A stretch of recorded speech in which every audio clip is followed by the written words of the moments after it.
你敢相信吗？中国军队还曾与欧洲袖珍小国卢森堡的军队展开过真实而激烈的正面交锋。本期虎先生奇谈为您讲述这段鲜为人知的历史。1950年6月25日，朝鲜战争全面爆发。美国为了维护其在东亚的霸权，操纵联合国安理会组建所谓的联合国军，纠集了全球16个国家派兵参战。在这16个参战国里，美国是绝对的主力，投入了陆军、海军、空军等全部精锐力量。英国、加拿大、土耳其等国也派出了团旅级别的成建制部队，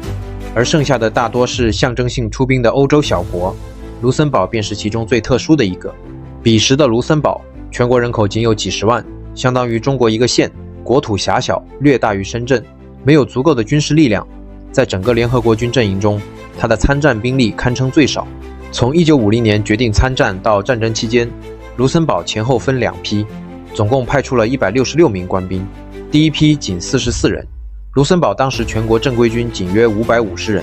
这相当于他们拿出了全国约8%的兵力。后续经过战场补充，兵力也始终维持在150人左右。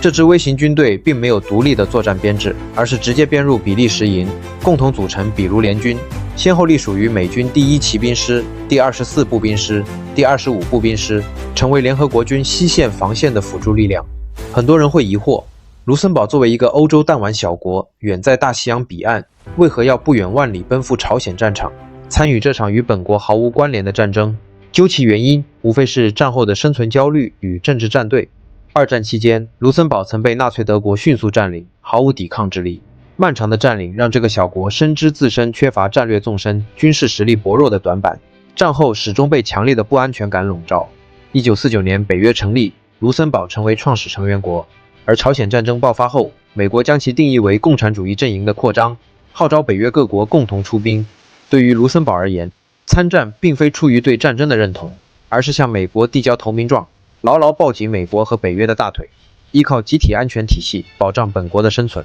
同时，参与这场联合国军主导的战争，也能让卢森堡摆脱二战中软弱可欺的形象，在欧洲阵营中刷取存在感，提升自身的国际话语权。就这样，这支由国内精锐志愿兵组成的卢森堡分队，配备着全套美式装备，包括 M1 加兰德步枪、勃朗宁自动步枪、60毫米迫击炮、无线电台等。后勤补给完全由美军负责，按照美军的标准进行训练，以一支微型美式军队的姿态踏上了朝鲜的土地。他们起初以为面对的会是装备落后、缺乏训练的对手，却从未想过，等待他们的是将轻步兵战术发挥到极致，作战意志远超想象的中国人民志愿军。志愿军与卢森堡军队的正面交手，主要集中在1951年的第4次战役后期、第5次战役以及随后的阵地拉锯战阶段。1951年，朝鲜战争的局势已经发生转变。志愿军入朝后，连续发动3次战役，将联合国军从鸭绿江边打回38线以南，解放了汉城。但连续作战让志愿军兵力、物资损耗极大，战线拉长，后勤补给的难题愈发凸显。联合国军则凭借强大的火力和后勤优势发起反扑，双方在38线附近展开了反复的拉锯争夺，战争进入白热化阶段。此时的联合国军为了巩固防线，将比利时、卢森堡、希腊等仆从军部署在西线的连川、铁原、议政府一带。这一区域是汉城北部的重要屏障，地势以山地、丘陵为主，沟壑纵横，易守难攻，是双方争夺的关键地带。比卢联军被安排在美军防线的侧翼，负责防守几处关键的高地和交通要道，任务是配合美军主力，阻击志愿军的南下攻势。卢森堡分队作为比卢联军的一部分，部署在阵地的前沿和侧翼，依托美军修建的战壕、碉堡、铁丝网，构建起防御工事。自认为凭借精良的装备和坚固的工事，能够轻松守住阵地。1951年4月22日，志愿军为了打破联合国军的反扑态势，争取战场主动权，发动了第5次战役。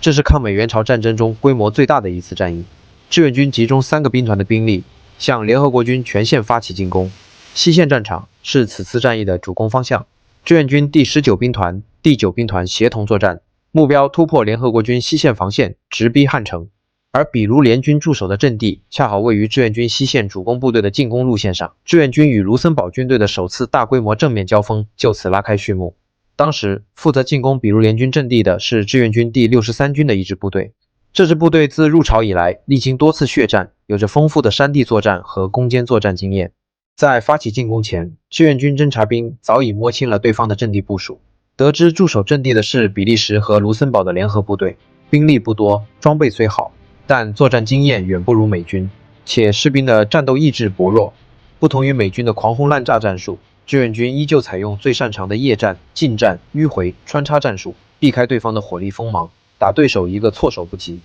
1951年4月24日深夜，夜色笼罩着朝鲜的山地，战场上一片寂静，只有微风拂过战壕的声响。志愿军突击部队趁着夜色，悄悄向比卢联军的阵地靠近。战士们猫着腰，踩着崎岖的山路，避开铁丝网和地雷区，一步步摸到对方阵地前沿。此时，比卢联军的士兵还沉浸在美军装备带来的安全感中，大部分人在战壕里休息，仅有少数哨兵负责警戒。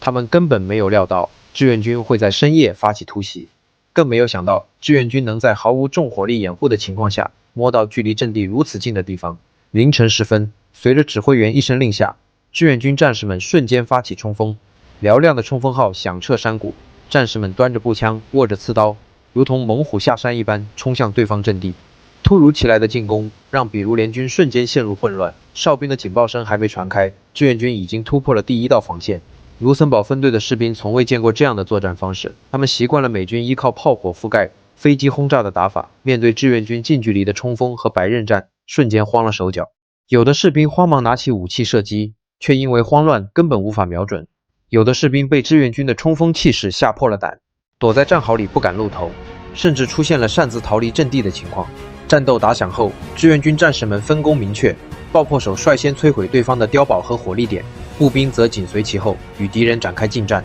卢森堡分队的士兵虽然装备精良，但缺乏实战经验，战斗意志更是与志愿军天差地别。在志愿军猛烈的攻势下，比卢联军的防线迅速崩溃，前沿阵地很快被志愿军占领。驻守在核心阵地的比卢联军指挥官见状，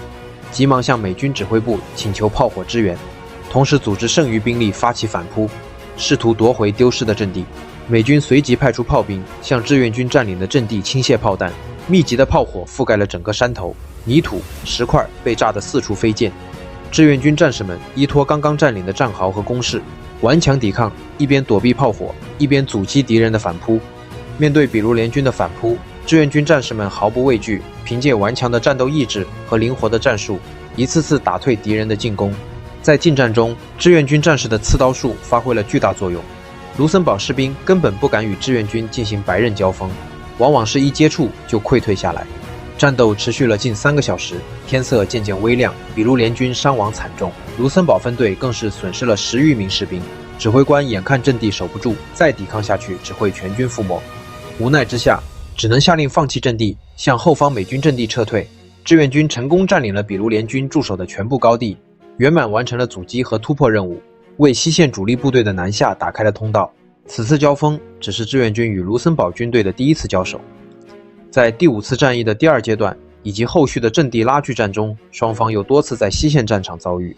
1951年5月，第5次战役第2阶段打响，联合国军发起全线反扑，比卢联军在美军的指挥下，再次向志愿军驻守的高地发起进攻。这一次，卢森堡分队吸取了之前的教训，加强了阵地警戒，配合美军炮火展开进攻，但依旧无法突破志愿军的防线。志愿军依托山地攻势，采取阻击与反击相结合的战术，不断消耗敌人的有生力量。卢森堡分队在进攻中又付出了数人的伤亡，进攻始终毫无进展，最终只能再次撤退。在整个抗美援朝战争期间，卢森堡军队始终没有独立参与过大型战役，一直作为比卢联军的一部分，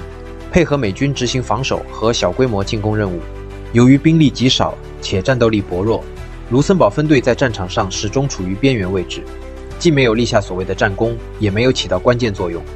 反而在与志愿军的多次交手中，接连遭受打击，伤亡人数不断增加。据战后统计，卢森堡参战的166名官兵中，有15人在战场阵亡，数十人受伤，伤亡率接近20%。对于这样一个微型参战国来说，这样的伤亡代价可谓十分惨重，而他们付出如此代价，却始终没能在战场上占到丝毫便宜。每一次与志愿军的正面交锋，最终都以溃败收场。这也让卢森堡军队彻底见识到了志愿军的强大战斗力和钢铁般的战斗意志。1953年7月27日，朝鲜停战协定正式签订，历时3年的抗美援朝战争宣告结束。战争结束后，卢森堡剩余的军队迅速撤离朝鲜战场，返回国内。这场战争对于卢森堡而言，更像是一场徒劳的政治作秀。原本想通过参战抱紧北约大腿，却在战场上付出了不小的伤亡，没有获得任何实际利益，反而成为了牺牲品。